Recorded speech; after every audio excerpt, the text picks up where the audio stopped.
यदि स्त्री इन तीन चीजों की भूखी रहे तो समझ लेना वो बदचलन है। जय श्री कृष्ण। प्रिय दर्शक बंधुओं, स्वागत है आप सभी का आपके अपने चैनल दर्पण ज्ञान गागर यूट्यूब चैनल में। प्रिय दोस्तों, आज की कहानी बहुत ही महत्वपूर्ण और मोटिवेशनल है, इसलिए आपसे निवेदन है कि हमारी इस वीडियो में अंत तक बने रहें। प्रिय दोस्तों, बात बहुत पुरानी है। उज्जैन में विक्रमादित्य और भर्तरी नाम के दो भाई हुए थे। विक्रमादित्य उस समय उज्जैनी के राजा थे।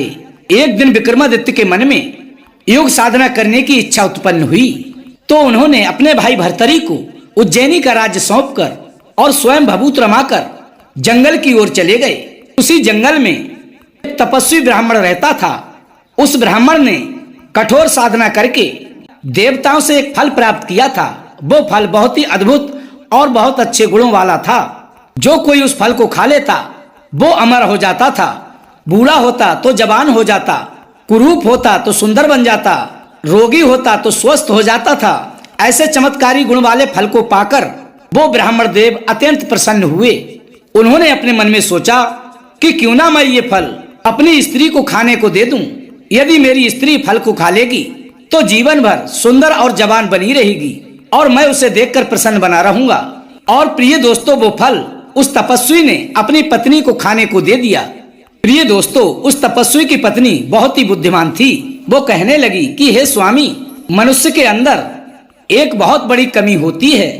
यदि उसे किसी प्रकार का ऐश्वर्य प्राप्त हो जाए तो उसके अंदर अहंकार बढ़ जाता है। कई तरह के विकार उसमें उत्पन्न होने लगते हैं, जिसके कारण उसका पतन होना निश्चित है। धन, बल, ज्ञान और रूप पाकर वो मद से भर सकता है, जिसके चलते अनीति अधर्म के कार्यों में लिप्त हो सकता है। इसीलिए आवश्यकताओं के अनुसार ही मनुष्य को भोग भोगने चाहिए।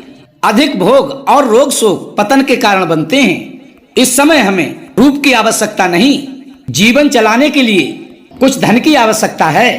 धन के बिना रूप बल ज्ञान का पोषण कैसे हो सकता है? जैसे बिना दक्षिणा के यज्ञ व्यर्थ है, जैसे बिना सूत्रीय ब्राह्मण के श्राद्ध व्यर्थ है, जैसे जिस स्त्री से मैथुन करने पर संतान उत्पन्न ना हो तो उससे मैथुन करना व्यर्थ है, वैसे ही बिना धन के मनुष्य व्यर्थ है।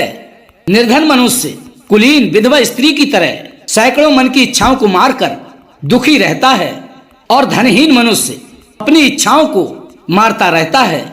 प्रिय दोस्तों, गरीबी शरीरधारियों के लिए अत्यंत अपमानकारी दुख है। उसके सगे रिश्तेदार भी उसे मरा हुआ मानते हैं। जिसके पास धन नहीं होता उससे उसके ही भाई बंधु उसके पास उठने बैठने में शर्म महसूस करते हैं और धनवान रिश्तेदारों के सामने उससे अपना संबंध छुपाते हैं। उसके मित्र भी शत्रु बन जाते हैं। गरीबी प्राणियों के लिए मृत्यु के समान है, छोटेपन की मूर्ति है और विपत्तियों के रहने के लिए स्थान है। प्रिय दोस्तों, निर्धन मनुष्य का लोग इस प्रकार त्याग कर देते हैं जैसे कि पैरों की धूल को त्याग दिया जाता है। जैसे झाड़ू लगाने के बाद लोग उस पर लगी हुई धूल को बाहर झाड़ देते हैं। यदि कोई निर्धन व्यक्ति यदि कुछ देने की इच्छा से भी धनवानों के घर जाता है तो भी लोग उसे भिखमंगा ही मानते हैं और उससे कहते हैं, देखो फिर मांगने आ गया। धनहीन जीवन के लिए धिक्कार है। पत्नी कहने लगी कि हे स्वामी, गरीब की स्त्री भी यदि सुंदर हो तो लोग उसे हीन दृष्टि से देखते हैं।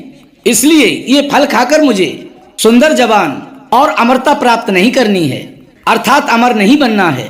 इसलिए तुम एक काम करो, ये फल तुम राजा को ले जाकर दे आओ। राजा यदि सुंदर अमर जवान बने रहेंगे तो वो प्रजा के हित के बारे में सोचते रहेंगे।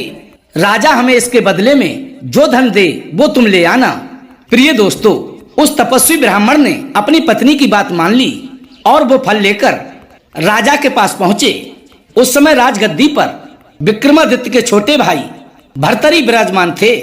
उन ब्राह्मण देव ने राजा भर्तरी को प्रणाम किया और वो फल देते हुए उसकी खासियत के बारे में उन्हें बताया कि ये फल मैंने वर्षों की तपस्या के बाद प्राप्त किया है।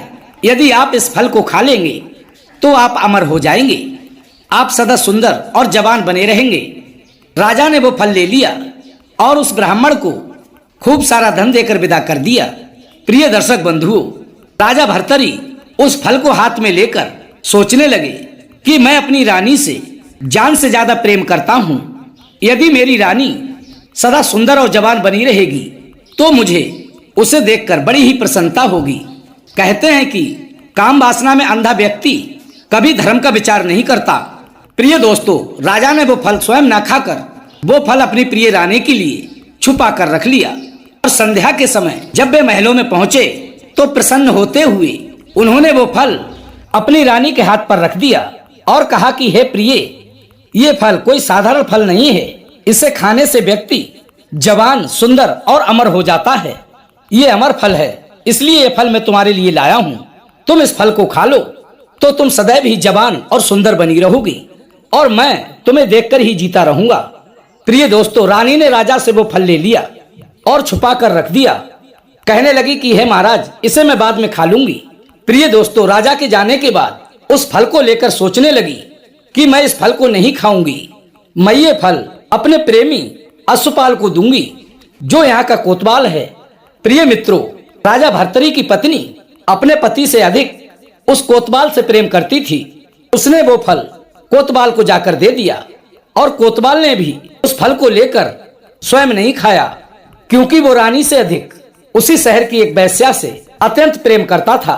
इसलिए उसने वो फल ले जाकर उस वेश्या को दे दिया। वेश्या के हाथों में जब वह अद्भुत फल पहुंचा तो प्रिय बंधुओं, वो वेश्या भी उस फल को लेकर बैठ गई और अपने मन में सोचने लगी कि मैं एक वेश्या हूँ, वैसे भी मैं अपने इस शरीर से दिन भर पाप कमाती रहती हूँ।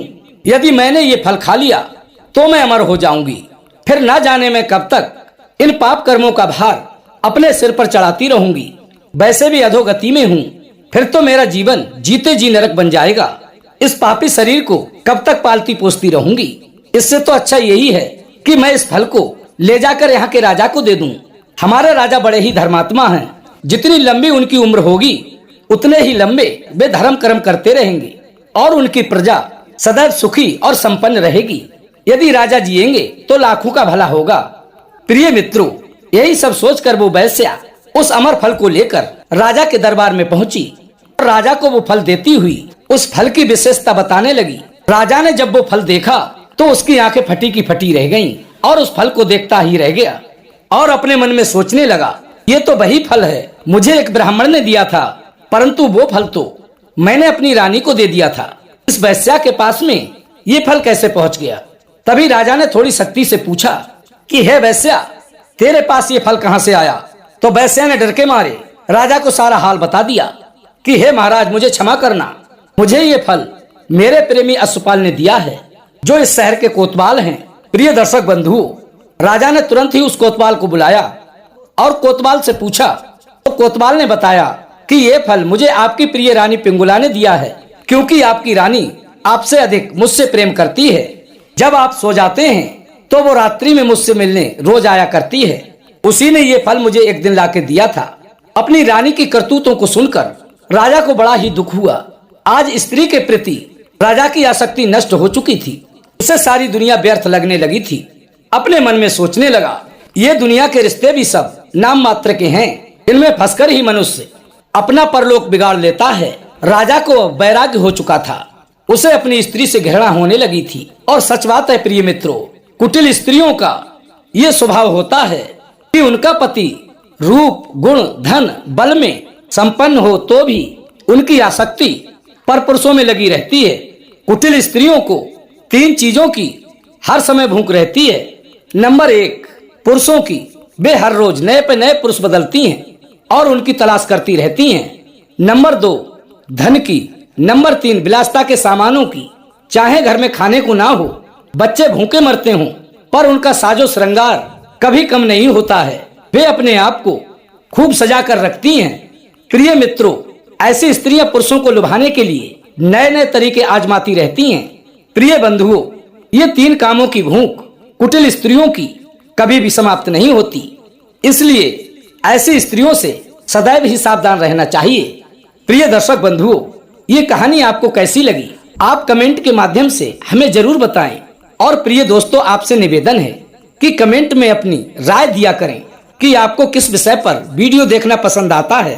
प्रिय दोस्तों, वीडियो को लाइक करें और यदि अभी तक आपने हमारे चैनल को सब्सक्राइब नहीं किया है तो प्लीज चैनल को अभी सब्सक्राइब कर लें और हो सके तो अपने सगे संबंधियों व मित्रों तक वीडियो को शेयर अवश्य करें। प्रिय दोस्तों, फिर मिलेंगे इसी प्रकार की ज्ञानवर्धक चर्चा के साथ। इसी के साथ प्रिय दोस्तों, राधे राधे, जय श्री कृष्णा।